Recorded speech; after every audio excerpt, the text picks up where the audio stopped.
नारायण।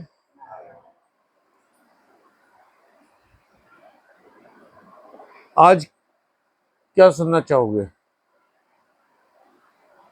कोई विशेष बात सुनना चाहो? नहीं, कोई इच्छा हो आपकी सुनने की?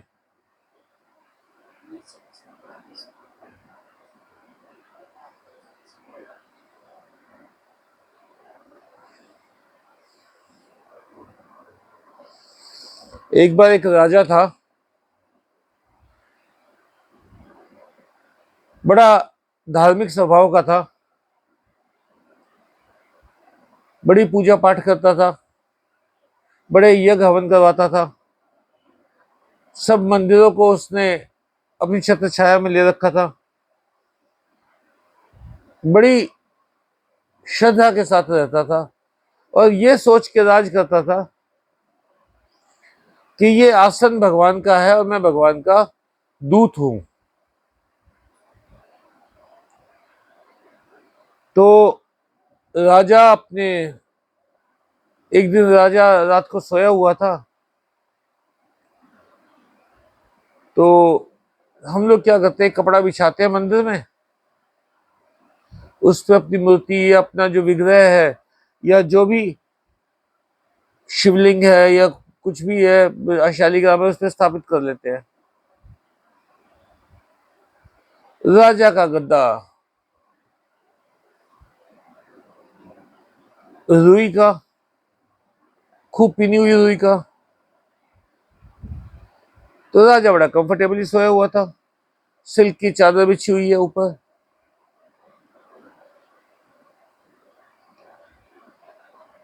तो एक देवदूत आया, कहता भाई तू अपने आप को, राजा को जगाया और बोला, भाई तू अपने आप को भगवान का दूत कहता है? तू तो इतने कंफर्टेबल होकर सो रहा है, भगवान वहां पत्थर के आले में बैठे हुए हैं, उनके नीचे गद्दे वगैरह की आवश्यकता नहीं है क्या? राजा बोला बात तो ठीक है, अब गद्दे के ऊपर मूर्ति रखेंगे तो ढह जाएगी। मूर्ति को तो फर्म सरफेस चाहिए जिसके ऊपर वो स्टेबल रह सके। राजा ने बड़ी कोशिश की मूर्तियों को कि गद्दे लगवा दूं नीचे, पर मूर्तियां स्टेबल नहीं हो पाई। राजा ने इसका एक उपाय निकाला कि अगर वो कपड़े पे सोते हैं तो मैं भी कपड़े पे सोऊंगा। राजा ने जमीन में चादर बिछा के सोना शुरू कर दिया। 5 7 10 दिन नींद नहीं आई। हरिओम हरिओम हरिओम तत्सत, हरिओम तत्सत, हरिओम तत्सत जपता रहा। 3 4 5 दिन के बाद नींद आनी शुरू की। नींद कब तक नहीं आती? नींद तो खुरदुरे पत्थरों पे आ जाती है।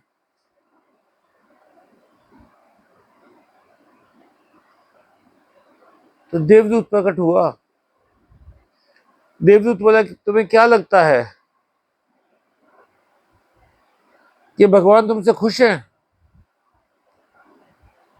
कहते जी मैंने तो ऐसा कोई काम किया नहीं कि भगवान मेरे से खुश हो। राजा ने कहा जो पैसा मेरे पास है वो प्रजा के कर से आया है, और ये जो सब काम हो रहा है ये प्रजा का किया हुआ है, मेरा तो कहीं नहीं है, मेरा तो कुछ भी नहीं है। मैं तो मैनेजर हूं, और जो मेरी तनख्वाह है उसके नाम का मैं ये सुख भोग रहा हूँ। राजमहल में रहता हूँ, आने जाने के लिए गाड़ी है, बढ़िया खाना है, ये मेरी तनख्वाह है। देवदूत ने कहा भगवान तुम 56 भोग लगाते हो, 56 भोग लगाने के बाद भगवान उसमें से एक कण भी नहीं खाते, वो तुम प्रसाद समझ के ग्रहण कर लेते हो। भगवान जाके खाते हैं, किसी के घर खिचड़ी खाते हैं, कोई पत्ते चढ़ा जाता है।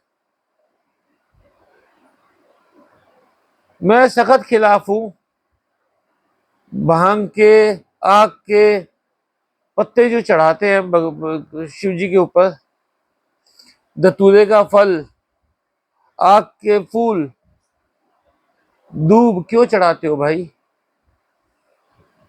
तुम खा सकते हो ये?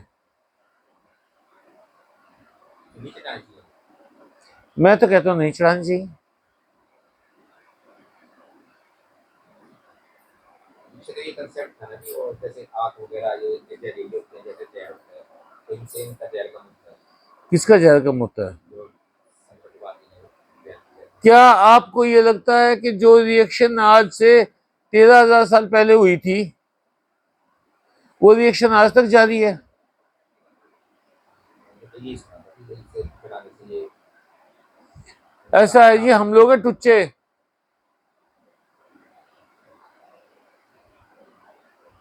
सावन के महीने में ये बहुतायत में होते हैं, बस जो चीज अवेलेबल है वो चढ़ा दी।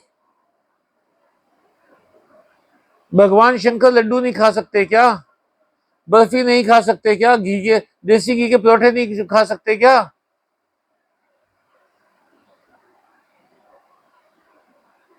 क्या चढ़ा के आते हो आप? सारे जहरीले फल, सारी नशे की चीजें। अरे वो भगवान शंकर हैं जिसने एक तीर से त्रिपुर खत्म कर डाले थे,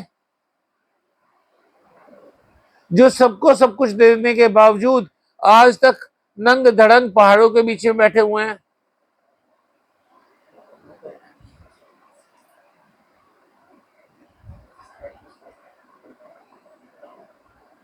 हम लोग कर क्या रहे हैं?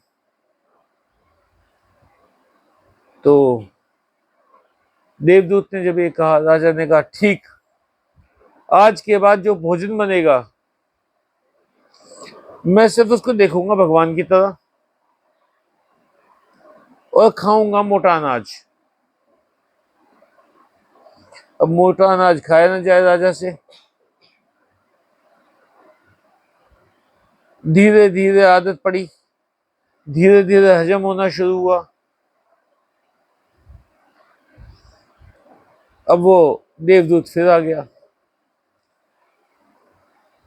कहते तू भगवान का दूत कहता है अपने आप को, पर न्याय तो तू खुद करता है। भगवान भी छोड़ा न्याय तूने। तो राजा ने कहा, कहते जी न्याय तो करना पड़ेगा। भगवान का न्याय देर सवेर हो जाती है। भगवान कोशिश करते हैं कि कब तक सजा ना दूं उसको, कब तक सजा ना दूं। 100 गाली तक इंतजार करते हैं भगवान।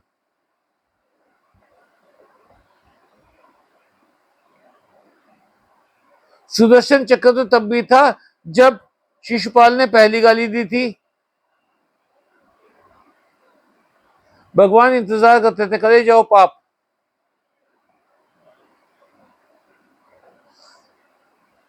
कहते फिर लोगों का समाज से विश्वास उठ जाएगा अगर न्याय नहीं होगा तो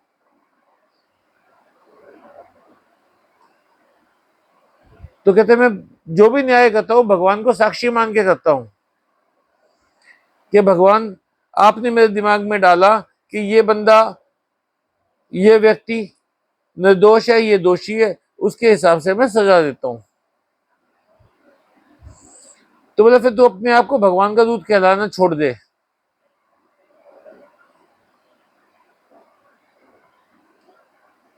कहते ठीक है जी, आज के बाद मैं ये भी नहीं कहूंगा कि मैं भगवान का दूत हूं। अब वो भगवान का दूत भी नहीं रहा, जमीन में सोने लगा, मोटा अनाज खाने लगा। क्या हुआ? जितने पाप कर्म थे उसके पिछले जन्मों के, इस जन्म के, वो सारे के सारे चुक गए, खत्म हो गए। जो कष्ट उठाया,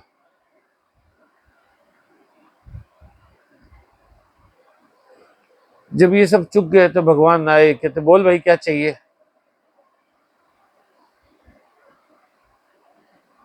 कहते जी आप मेरी नगरी में वास कर लो। भगवान बोले किस लिए?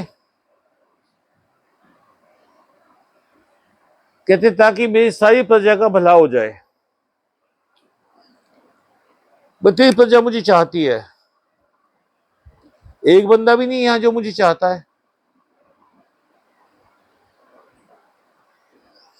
कहते जी आप दर्शन दो तो अपने आप सन्मार्गी हो जाएंगे सब।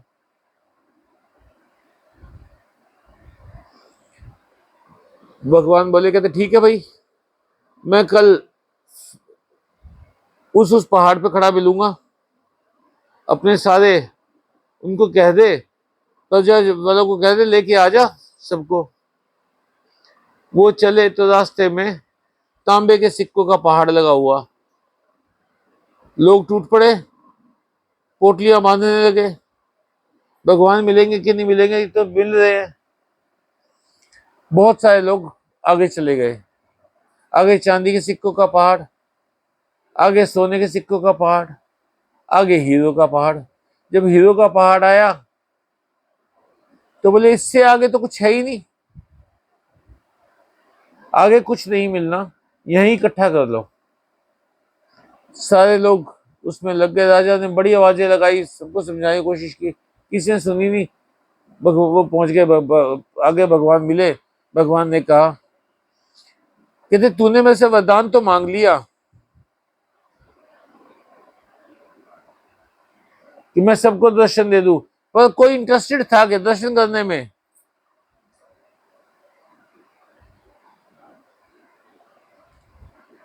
हम लोग कह देते हैं कि हम फलाने गुरु के पास जा रहे हैं, फलाने गुरु के पास जा रहे हैं, वहां तो मोक्ष पक्का मिल जाएगा। मोक्ष के लिए कोई नहीं जाता। मोक्ष इतना आसान नहीं है कि कोई गुरु ने कह दिया जा तुझे मोक्ष मिल जाए और मोक्ष मिल जाए उसको। मोक्ष इतना आसान नहीं है, बहुत मेहनत करनी पड़ेगी। हिम्मत हो, जो मोक्ष चाहता हो इसी जन्म में गंदे से गंदा आपके साथ होगा,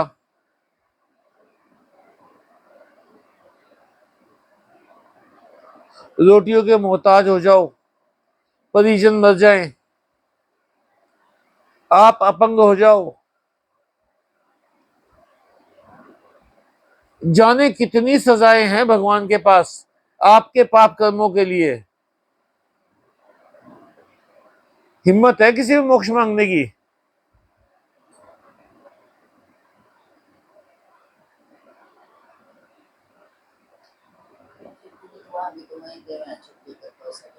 नहीं,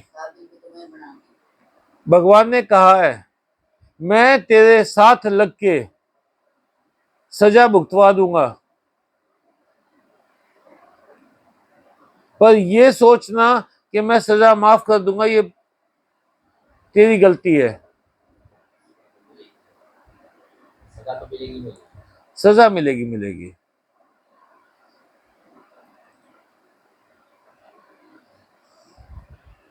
एक बात बताओ जी, आपकी लड़ाई हो रही हो कहीं, आपके ऊपर लाठी से वार कर दिया किसी ने, आपके पास कोई बंदा है जो बीच में आके सिर पे लाठी खा लेगा?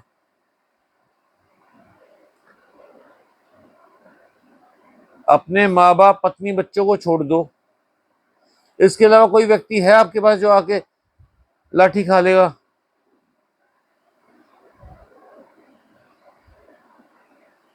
लाठी पड़नी लाजमी है, कि लाठी को रोक लेगा तो नहीं रोक पाएगा, लाठी तो लगनी लगनी है। क्या कोई व्यक्ति ऐसा कह सकता है कि भगवान इसको गरीबी मत देना, मुझे गरीब कर दो?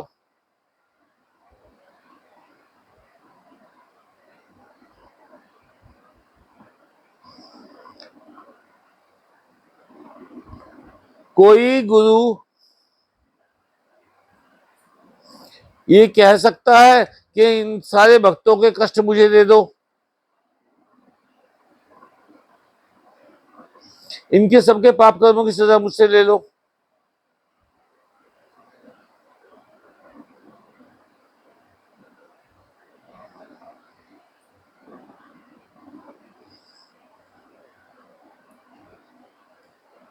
तो मोक्ष इतना आसान नहीं है।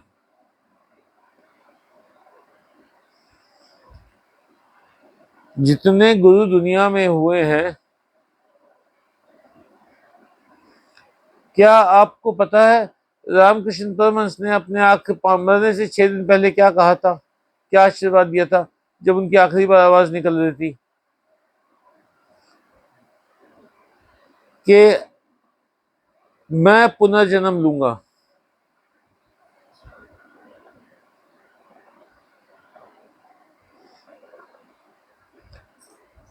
Last time of Swami Ramakrishna Paramhans, अगर गूगल पे देखोगे तो उसमें पढ़ोगे कि इस कोठी में थे, तो उन्होंने आखिरी ये बात कही थी कि हाँ मैं आ जाऊंगा वापस।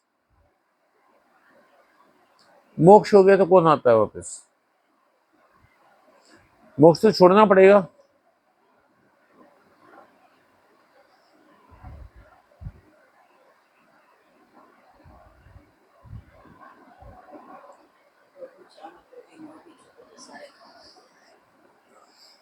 आपको खुद छोड़ना पड़ेगा, भगवान कुछ ही खुद ही छोड़ना पड़ेगा जी, खुद नहीं, खुद छोड़ना पड़ेगा जी। ऐसा है, भगवान आपको, भगवान बता चुके, 1,00,000 बार बता चुके, गीता 5,000 साल पहले लिख के दे दी। फॉलो कौन कर रहा है?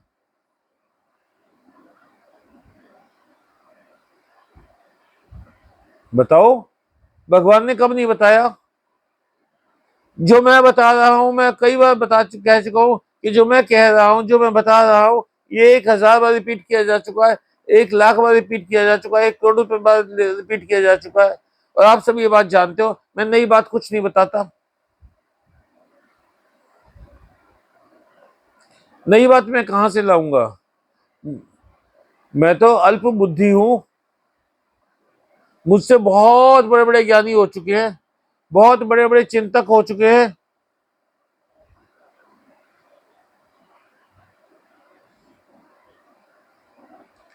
जितना ज्ञान बांटा जा चुका है अब तक, जितनी भी मानव जनसंख्या है, वो 9 बार मोक्ष हो चुकी होती है, अगर फॉलो कर लिया होता तो।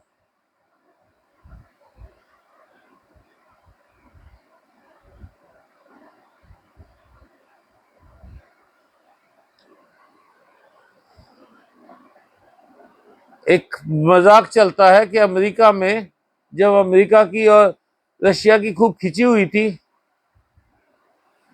खूब लड़ाई चल रही थी, तो एक दिन अमेरिका वालों के पास कोई गुप्त सूचना आई और बड़ी मीटिंग बैठी। कहते क्या हो गया जी, इतने इमरजेंसी में क्या मीटिंग बुलाई? कहते हम हर एक रशियन को 18 बार मार सकते हैं, इतना हमारे पास वो है अस्त्र शस्त्र कि हर एक रशियन को 18 बार मार सकते हैं। उन्होंने इतनी शक्ति कर ली कि वो हर एक अमेरिकन को 22 बार मार सकते हैं। हमें 4 बार, हमें 5 बार, उनसे ज्यादा, मतलब 23 बार हमारे एक रशियन को मार सके, इतना हथियार इकट्ठा करना हमें। एक बार जो मर गया,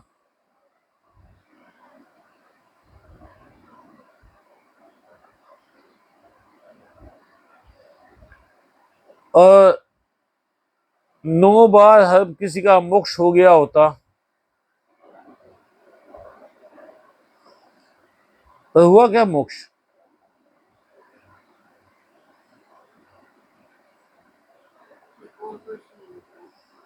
जैसे जितने भी तपस्वी हैं, ऋषि मुनि हैं, मतलब ये एकांतवास में तप करते हैं, जप करते हैं, लेकिन जब तब भी तो भगवान का आह्वान भी तो ये इसी वजह से कर रहे हैं ना, कि कोई ऐसी चीज ये मांगना चाहते हैं या कोई ऐसी इच्छा है। ऐसा है, मेरी बात सुन। वरदान के लिए ही क्यों कर रहे हैं? बहुत सारे, बहुत से, मतलब मैं ये नहीं कहती कि सभी, लेकिन अधिकांश तो फिर कुछ ना कुछ चाह तो रहे हैं, इच्छा तो सबकी खत्म तो नहीं हुई। ऐसा है, अगर आप भगवान को भी चाह रहे हो तो ये भी माया है, हाँ, ये भी माया है। हम भगवान को चाह रहे हैं, भगवान हमें चाहे ऐसे बन नहीं रहे।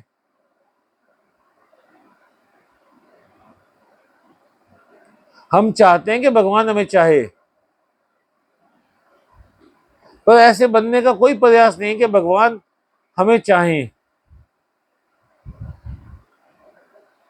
हम क्या कर रहे हैं, भगवान के लिए क्या कर रहे हैं?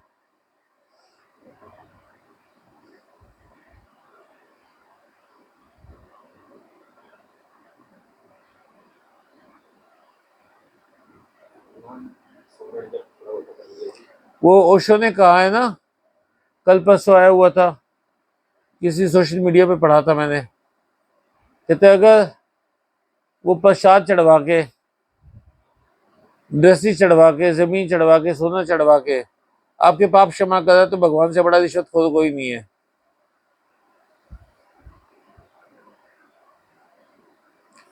ये सब चीजों से बाहर आ जाओ।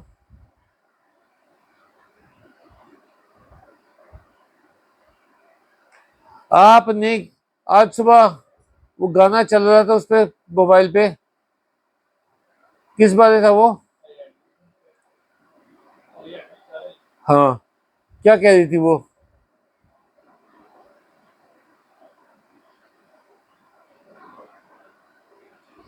कह रही थी, कहते जिसने निंदा की उसके पाँव में माया का फंदा पड़ गया। अब हम बैठे हुए राजनीति की बात कर रहे हैं, मैं एक पार्टी को, ये किसी और पार्टी का, ये किसी और पार्टी का, तो हम दूसरी पार्टी की निंदा करेंगे। पार्टी को फर्क पड़ा नहीं पड़ा, तुमने अपने कदम बांध लिए।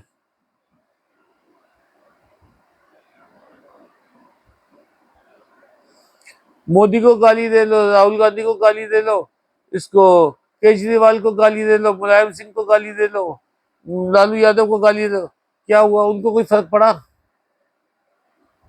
फर्क तो तुम्हें पड़ गया। गाली देने का अपराध, उसकी बुराई करने का अपराध आपके साथ चिपक गया। पिछले हफ्ते मीटिंग में मैंने पिछले हफ्ते उसमें सत्र में कहा था कि जब बैठते हैं तो भगवान की चर्चा कौन करता है? घूम फिर के बात वही राजनीति पे।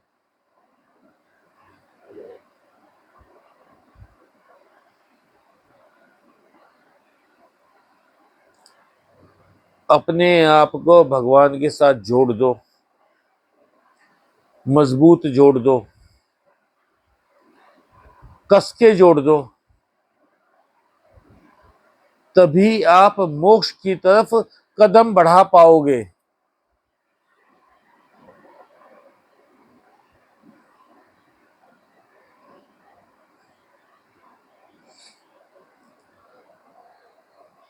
एक बात बताओ भाभी, आपका बेटा है, शराब पीता हो, जुआ खेलता हो,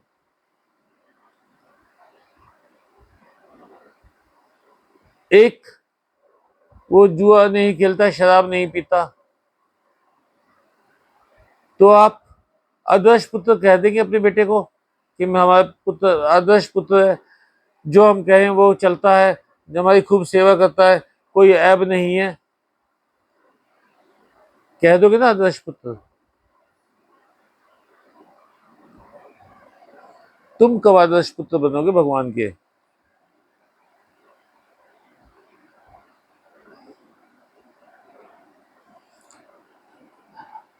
तुम कब बनोगे आदर्श पुत्र?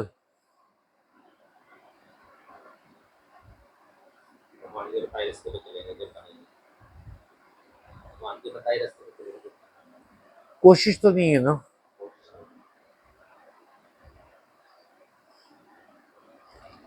चलिए आज का सत्र यहीं तक। नारायण।